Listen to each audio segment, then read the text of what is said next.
Dua bidan berstatus PNS jadi sindikat perdagangan bayi, dapat keuntungan 23 juta rupiah, modusnya mengerikan. Kasus perdagangan bayi terjadi di Sumatera Utara. Kali ini pelakunya adalah dua bidan yang sudah berstatus PNS. Sosok dua bidan itu berstatus PNS di Dinas Kesehatan Pemkab Deli Serdang. Kedua tersangka adalah SP dan RS yang membuka praktik mandiri di Tanjung Morawa, Deli Serdang. Kabid Humas Polda Sumatera Utara, Kombes Pol Hadi Wahyudi membenarkan bahwa keduanya adalah PNS di Dinas Kesehatan Pemkab Deli Serdang. Namun, Kombes Hadi enggan menyebutkan nama puskesmas tempat keduanya bekerja. Hadi menjelaskan bahwa kedua tersangka tersebut selain bekerja PNS juga membuka praktik bidan secara mandiri. Sebelumnya, polisi kembali menemukan seorang bayi yang menjadi korban sindikan perdagangan bayi di Medan, Sumatera Utara. Bayi berjenis kelamin laki-laki tersebut berumur 3 minggu. Bayi itu diamankan oleh tersangka RS.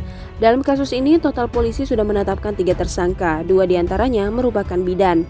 Ia menyebutkan bahwa bayi yang diamankan dari tersangka RS kini tengah dirawat di Rumah Sakit Bayangkara. Keduanya telah ditetapkan tersangka setelah penyidik melakukan gelar perkara. Ia menyebutkan bahwa para pelaku saling berkaitan, di mana bidan RS mendapatkan bayi tersebut dari bidan SP. Kedua bidan itu dan tersangka A juga saling berhubungan dan mengenal.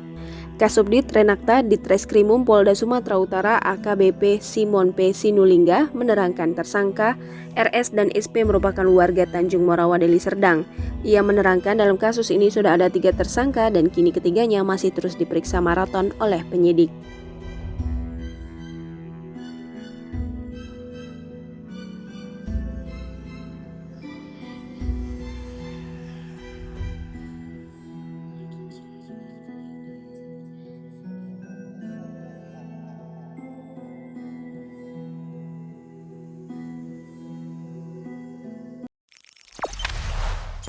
Jangan lupa subscribe, share, komen, dan like ya.